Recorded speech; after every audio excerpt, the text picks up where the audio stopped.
President of the United States on the streets of Dallas on November 22, 1963. If the presidency of the United States is being decided by bullets fired from rifles rather than ballots cast by citizens, we have indeed been taken over by a whole new form of government. A growing majority of Americans refuse to accept the official version of events, that a lone assassin murdered their president. Those of us who want the truth, want to really learn what happened here, keep asking these questions, because it tells a lot about ourselves, about our values, and ultimately the direction of our country. New information about Kennedy's murder continues to emerge, confirming that the truth has been withheld from the American people. We're very lucky that there at least are people who individually have now convinced the vast majority against the mainstream media that the Warren Commission got it wrong.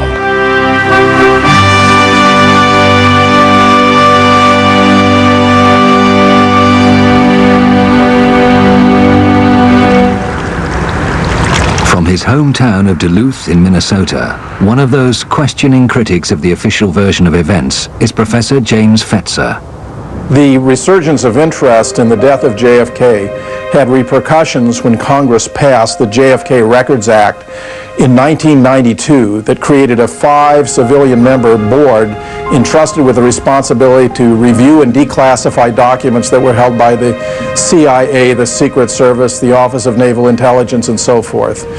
We know from its own report that it had some significant failures. For example, and the Secret Service, which deliberately destroyed motorcade records that would have revealed that the motorcade in Dallas was a travesty, a violation of at least 15 different Secret Service policies for presidential protection. This behavior on their part raises the most serious and disturbing questions about their complicity in the entire affair. From the moment he arrived in Dallas, the president's protection was suspect, according to Vince Palomara, a Secret Service expert. There was last-minute changes invoked by the Secret Service involving President Kennedy's security. Specifically, agents were told not to ride on or near the rear of the limousine. Now, these orders were funneled from the Assistant Special Agent in charge of the White House detail, who was the planner of the Texas trip, Floyd Boring, to one of his assistants, a shift leader by the name of Emory Roberts, who was in charge of the follow-up car. You can see an agent, Henry Ribka, doing his normal duty, jogging besides the limousine, when in the follow-up car, you can see Emory Roberts stand up and wave him back, and you can see a very perplexed Agent Ribka waving his arms in the air several times in seeming disgust. There was another last-minute change made at Love Field, invoked by the Secret Service. The Dallas Police Department motorcycle outriders were told not to be beside the car. It went from 4 to 6 down to a measly 2 riders on each side, and to add insult to injury, they were pushed further back in the motorcade by those agents not being by the car, by those motorcycle officers not being in the position. It opened up President Kennedy to a field of fire from in front and from the rear. In the months before the trip to Texas, there had been a growing number of threats against the president's life. Despite the increase in conspiratorial activity in the month of November 1963, in the apparent red alert the Secret Service appears to be under in response to this activity, the agency acts in the opposite fashion and actually reduces the security and acts like no threats on the president's life are occurring. Why? Uniquely on that day in Dallas, the press, the camera crews, Kennedy's military aide, who would normally sit in the front of the president's car, and even his personal physician were all relegated to the rear of the motorcade by the Secret Service. In a conventional motorcade, the president would be somewhere in the middle, surrounded by security and the press. In this case, the presidential limousine was set right out in front of every other limousine, which of course is the reason why the Secret Service destroyed the records of its own motorcades when they were asked for them by the Assassination Records Review Board. The most suspicious behavior by shift leader Emory Roberts was to be at the time of the shooting in Dealey Plaza. Tragically, he actually ordered the agents not to move during the heart of the shooting. Agent Sam Kinney, who drove the follow-up car, admitted as much to me and told me, quote, exactly right, end quote. In all these deficiencies, begin and end with the Secret Service, because they were the prime movers. They were the ones who were directing the security arrangements from Washington up to and including in the heart of Dallas during security meetings. They were the ones that gave out assignments, vetoed or approved of security arrangements. So the buck stops with them. At Parkland Hospital after the president's death, the media were reporting that the fatal shots had come from in front of the presidential car. A press conference was conducted by Acting Press Secretary Malcolm Kilduff at 1:30 after the president had been pronounced dead at 1 o'clock. Malcolm Kilduff explained that it had been a simple matter of a bullet right through the head while pointing to his right temple and attributing that finding to Admiral George Berkeley, who was the president's personal physician. This wound to the right temple and another wound to the throat, 3 different times described as a wound of entry, were widely broadcast on radio and television that afternoon. They were quickly suppressed because, of course, they contradicted the official government account, which was that 3 shots had been fired, all of them from above and behind. Connie Kritzberg was a reporter for the Dallas Times-Herald on November 22, 1963. A couple of hours after the assassination, she did a phone interview with 2 of the principal doctors who had tended Kennedy. I talked to Dr. Kim Clark, who was head of neurosurgery at Parkland Hospital, and Dr. Malcolm Perry. So I asked, how many wounds were there in the president? And I was told Dr. Kim Clark said there was a gaping wound in the back of the head. And Dr. Perry said, the wound I was working on was an entrance wound in the neck. And I asked him where it was located. I asked him, was it below the Adam's apple? And he said, yes, it was in the midline, in the front of the neck, below the Adam's apple. And he said 3 times that it was an entrance wound from the front. And so I wrote a very simple story, only about 12 inches long as we measured stories, and turned it in. The next morning, Connie found the story she filed had changed.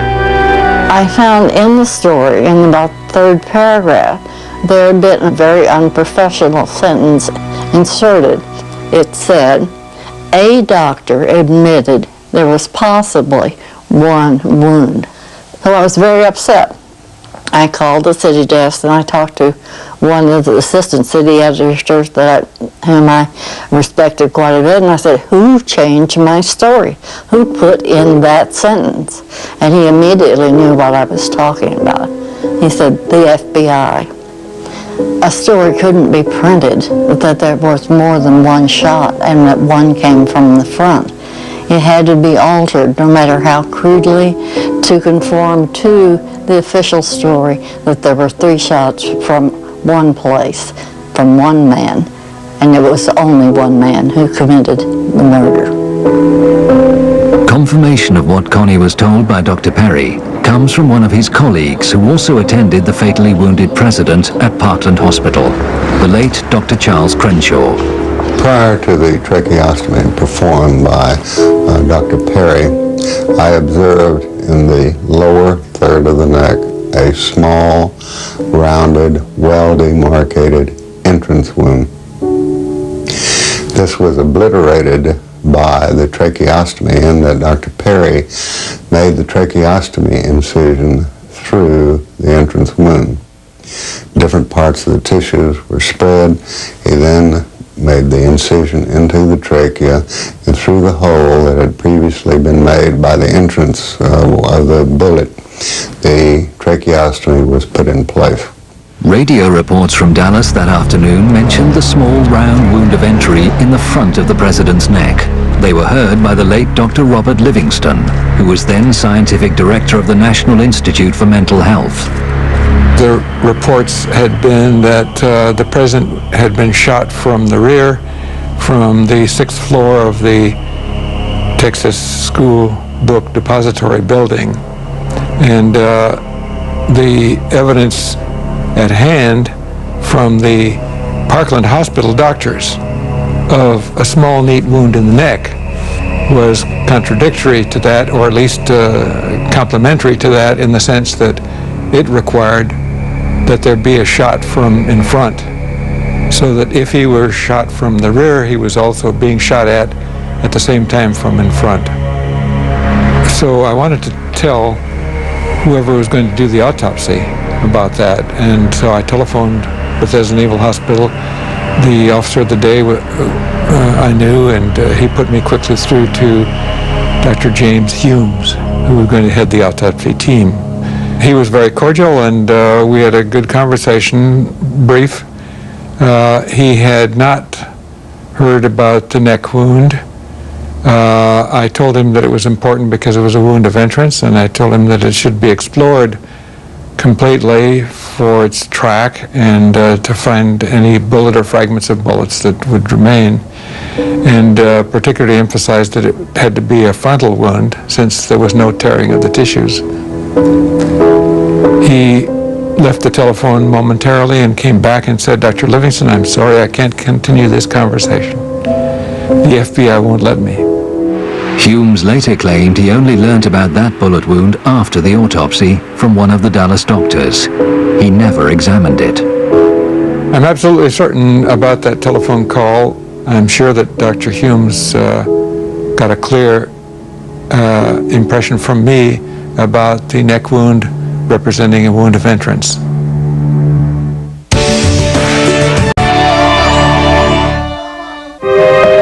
Further corroboration of a shot fired from in front of Kennedy's car came from the late Dr. Evalia Glanges in her only filmed interview.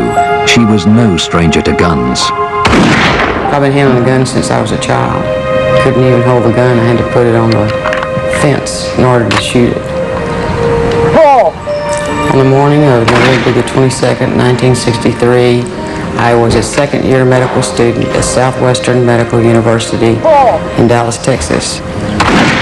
We ran around the side of the building to the emergency room exit, and the presidential limousine was there. Had been staying there for some time just watching the back of the emergency room when I realized that there was a bullet hole in the windshield. Talked to my friend next to me and said, "Look, there's a bullet hole in the windshield," and pointed it out to them. At the time, I did not know any of the details of the shooting. I was quite shocked when I looked up and saw the bullet hole, but it was very clear. It was a through and through bullet hole through the windshield of the car from the front to the back.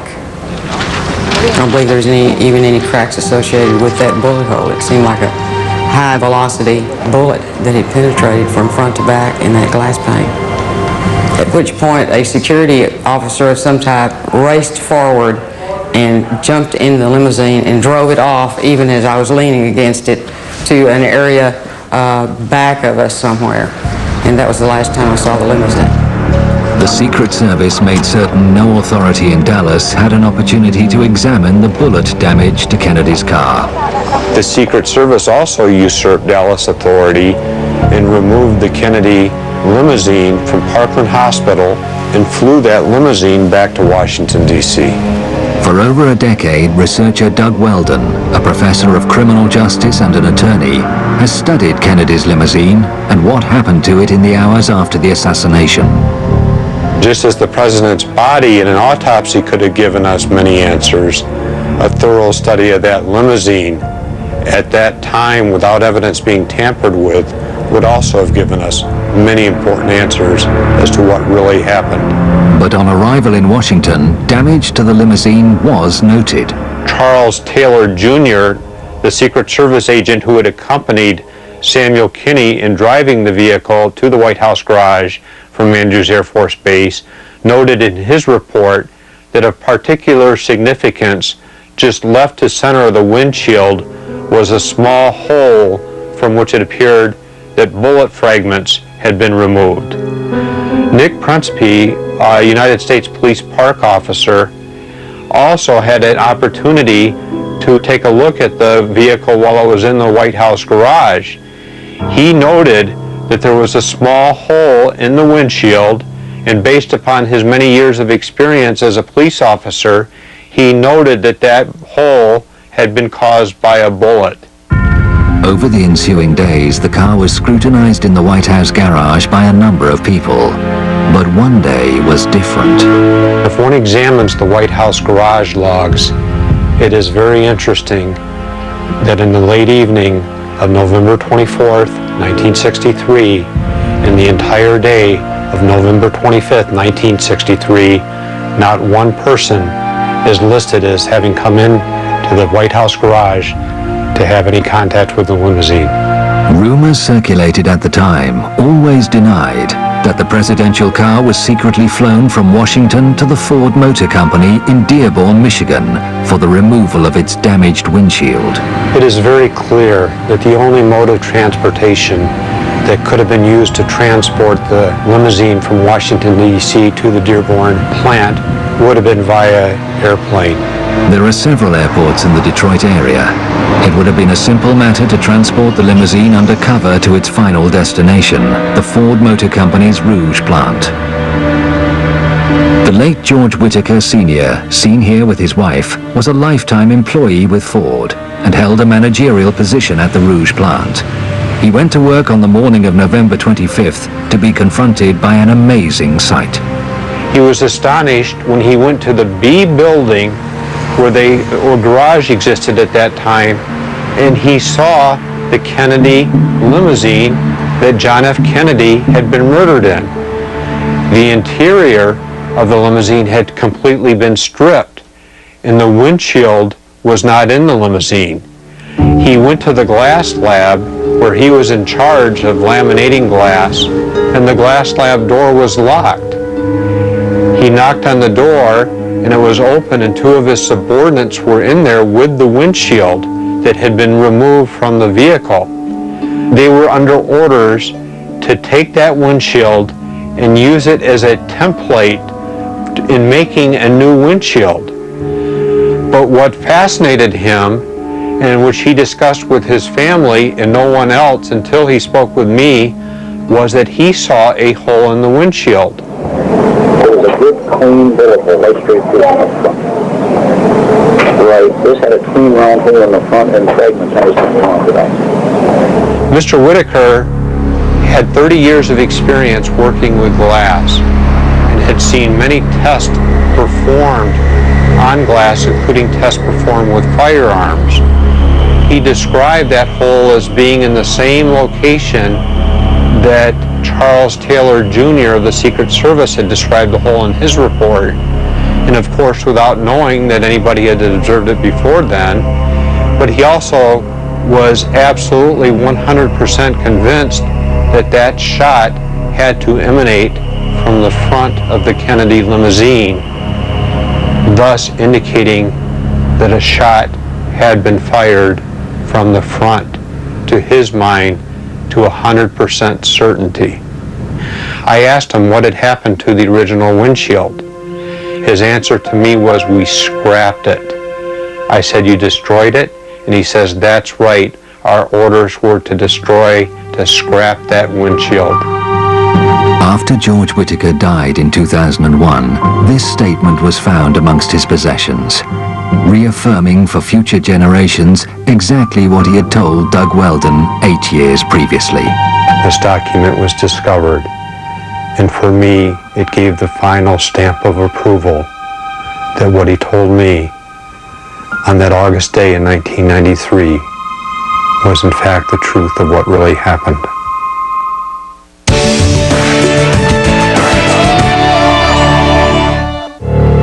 One of the assassination's most significant smoking guns, indicating both a conspiracy and a cover-up, is kept here. Kennedy's original autopsy photographs, taken at Bethesda Hospital on the night of his death, have always been used to support the lone gunman theory. I've looked at these autopsy photographs at the National Archives on many occasions now. I've actually been there on 9 separate visits. When the photographs of the back of the head at the autopsy were shown to 16 Parkland doctors, all 16 said they did not recognize that photograph as what they had seen in the emergency room at Parkland Hospital. How many people did recognize it? 0. When I went to the archives to look at these photographs of the back of the head, there's a pair of photographs, so I used the stereo viewer. And what I saw was really quite shocking. This whole area of hair on the back of the head, with the hair standing up, looked as if it had been glued in one particular plane in space. It was two-dimensional, whereas the rest of the photograph is three-dimensional. And the 3D effect occurs for virtually all the other pairs of photographs, so this was unique. The back of the head, this area, and the hair sticking up here looked as though it was simply two-dimensional, as if it had been glued into one position in space, in one plane. It was the most bizarre. What does that mean? Photographic forgery. We get a 3D effect for all the image except for the place where it's exactly the same because it's been dubbed in. So they took out basically the part where the hole was, and instead they used a soft matte insert to put in the same image on each of these photos of the back of the head, so that it would look like there was no damage back here. If there's a big hole at the right rear of the head, that means a shot from the front. That can't be Oswald. So the conspirators were hard-pressed at this point. They had to get rid of that big hole at the back of the head, or it would have clearly shown shots from the front and no possibility of a lone gunman. Remarkable testimony regarding the autopsy photographs comes for the first time from veteran World War II photographer Joe O'Donnell. He worked for the State Department and then the U.S. Information Agency for a total of 23 years, serving with distinction under 6 presidents. He was devastated by Kennedy's death. He was a fine man, he really was. And I hate to say it, but I really loved him. I really did. Wonderful person. A close colleague of Joe's for many years was the late Robert Knudsen, a Navy photographer who was permanently attached to the White House. He didn't have many friends, not in the press. They were envious of him. But he was a very nice fellow. We always got along great. On the night of Kennedy's assassination, Robert Knudsen never came home. He returned to his family 3 days later, deeply disturbed. He told them he had taken many photographs of the president's body in the morgue at Bethesda, and that it was the hardest assignment he'd ever had. He said the Secret Service had controlled all of the film. A few days after the assassination, I was at the White House in the press room, and Knudsen came to me, and he said, Joe, I have something I want to show you. So I went back to his sort of a work room, and he pulled out an envelope and showed me about 12 pictures, 5 by 7, and had all these pictures of the president on his stomach and on his back, and could see the hole here, about 3/8 of an inch, and the back of his head above the line, big hole about the size of a grapefruit. And then a couple days later, maybe a day later, he said, Joe, I have a minute? And I said, sure. He said, I want to show you something.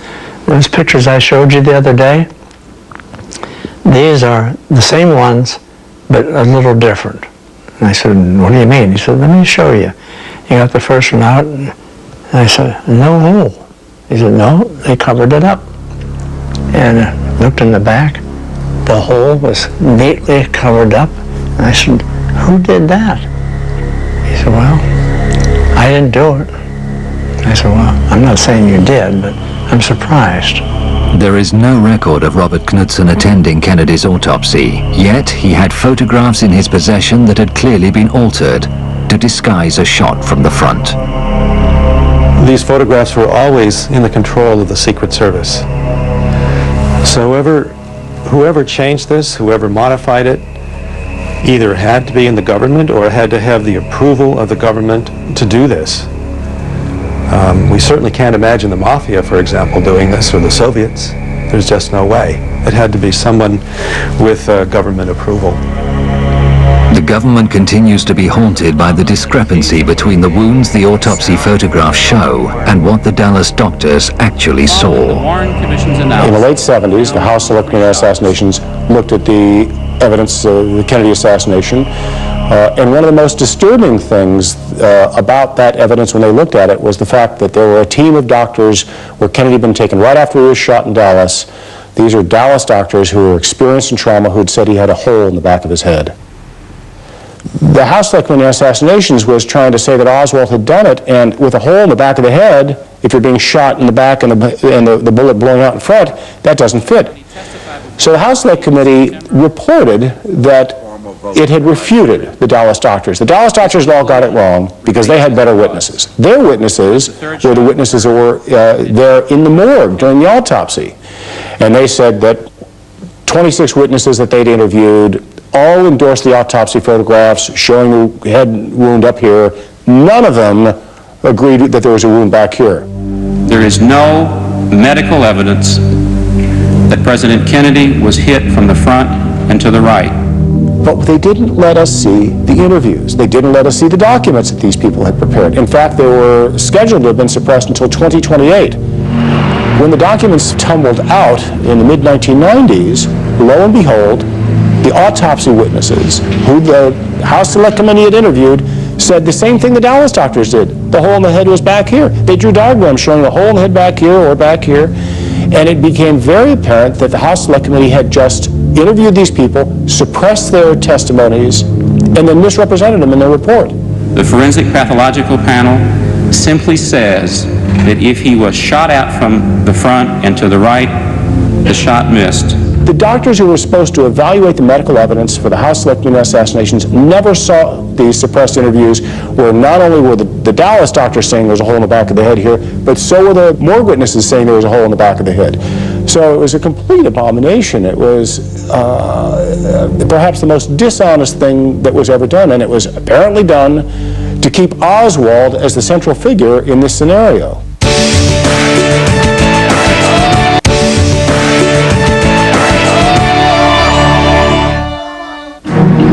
As the cover-up of Kennedy's murder slowly unravels and the true picture unfolds, new smoking guns are revealed. This is the Field of Honor in Restland Cemetery, Dallas, and the burial site of a professional mortician laid to rest here by his colleagues on February 17, 1974. This plaque marks the life of a mysterious man whose links to the Kennedy assassination are only just beginning to emerge. His name was John Liggett. He is remembered as a highly skilled embalmer by a former friend and co-worker, Charles Smith. If he'd have to build a lip or a nose or build an eye orbit or an ear, he may work all night long doing the reconstructive work on someone that had been maybe shot in the face or automobile accident. He was the best. He would tell you he was the best. And when he finished it, he wanted the family to tell him he was the best. Popular with his colleagues, he also had a secret life. There'd be days when John would call and say, I need to miss tonight, or I'm not going to be there. Or this happened quite a bit, that John was, we didn't know where John was, and I don't know that management knew where he was. He would just call in and say, I need off. Never discussed where he was, and we didn't ask. A lot of fellow workers would wonder, why can he be gone 2 or 3 weeks, come right back in so easy, and we felt like if we were gone for 2 or 3 weeks, so there's no use in coming back. In a small town in Oklahoma, far from the rhythms of the big city, John Liggett is remembered by a former wife. Lois married him in Dallas after a whirlwind romance only 3 months before Kennedy's assassination. John was a very charming person, and I found him to be very attentive and considerate and very, very sweet to me. I loved him. I fell in love with him. John came into our lives less than a year after our own father, Charles Godwin, had been killed in a private plane crash. And John was not real welcome by my 2 older sisters and my brother and myself. We were a family. And he had a ready-made cover, and that's what I've always thought, is that we were a convenient cover for a man who needed that. On the day of the assassination, John was with Lois at Restland, attending the funeral service of her late aunt. He was suddenly called from the graveside. John went to the office and came back very shortly and explained to me that the President of the United States had been shot and that he was called to go to Parkland Hospital. I went home after the funeral, and it was about 2 o'clock in the afternoon, and John called me from Parkland. I could hear the confusion in the background. And I asked him what was going on. He said, the president has died. And I said, well, did this land get the job? And he said, no, some other funeral home got the job. But he said, I've got a lot of work to do. Don't try to call me. I'll call you as soon as I can. And it was about 24 hours before I heard from him.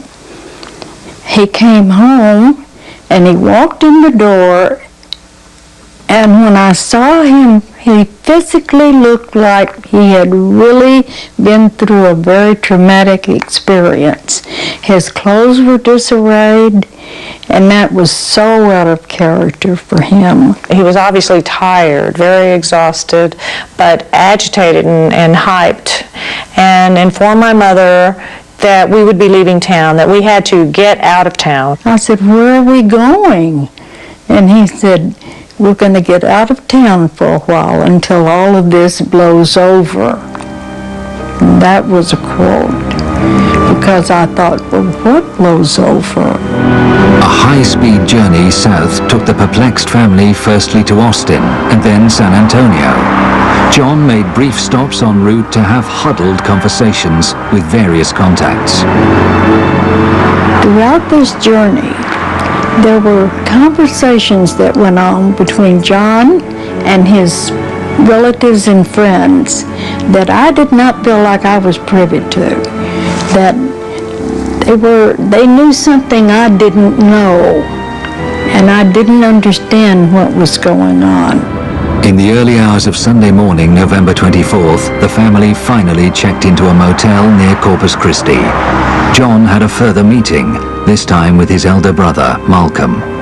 Here again, they had conversations that made me feel like I didn't belong, that they knew something I didn't know. I don't know why we were there, but it seemed to be very important to John that we were there. I do recall that every time I would see John in the room there, he was seated on the end of the bed, watching the television, and very intently watching the news, and chain smoking, because he did chain smoke. And when John was nervous, he had a little bit of a nervous tick in his cheek, which I always knew that he was a little nervous there. That's when he saw Oswald killed by Jack Ruby. He's been shot. He's been shot. Eddie Oswald has been shot. The minute he saw that, he looked at me and said, everything's okay now, and you could just see his face. He was like all the pressure had been taken off of him. All of a sudden he was like, sigh of relief, let's go, we can go home now. It was basically, pack your things, come on, we're leaving, now we can go. We went back to Dallas, and everything went back to normal as everything could be under those conditions of the president's death. But their lifestyle changed. After the assassination, John seemed to come into a lot of money. The family moved into a luxury home, and Liggett became a big-time gambler, hosting some of the wildest poker parties in Dallas. The whole lifestyle from the moment John Kennedy was shot was just one chaotic thing after another. Either the police were involved in something he was doing, or his gambling was involved in something he was doing. It was just way over my head. The company he kept, the people, the pressure, it was just more than I could take. There was an occasion that my sister, Benny, and my mother both recall of a visit from one of John's rather eccentric friends from New Orleans. And he was a rather freakish character, and my sister claims that we made merciless fun of him, the kids, my brother, my sisters, because he was rather odd with the painted on eyebrows and the wig. He was a rather freakish man. John said to us that this was a friend of his from the Civil Air Patrol, that they had been in Civil Air Patrol together. And we believe this was David Ferry. David Ferry was a prime suspect in the 1967 Garrison investigation into Kennedy's assassination. He was found dead in his New Orleans apartment before he could be interrogated. I really believe that John Liggett was somehow involved in the John F. Kennedy assassination. I think his role was to do something with the body. To the body, how alter it, fix it, I have no idea. Now, he may have even gone with it to Bethesda. He had plenty of time to do that. I think his job was to do something with that body of John F. Kennedy. Liggett's lifestyle led Lois to divorce him in 1966. They both remarried but remained close. In 1974, out of the blue, Liggett was arrested for attempted murder.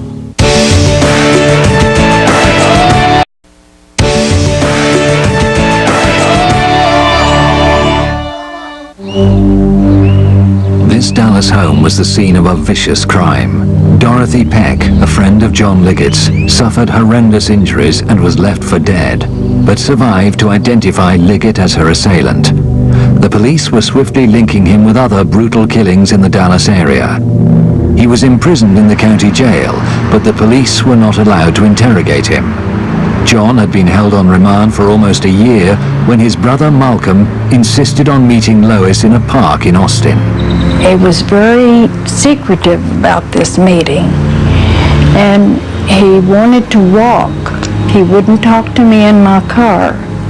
And he told me at that time not to have any further contact with John, that it would be in my best interest not to. In fact, he said, if you care anything at all about your children or yourself, you will not see him or correspond with him anymore.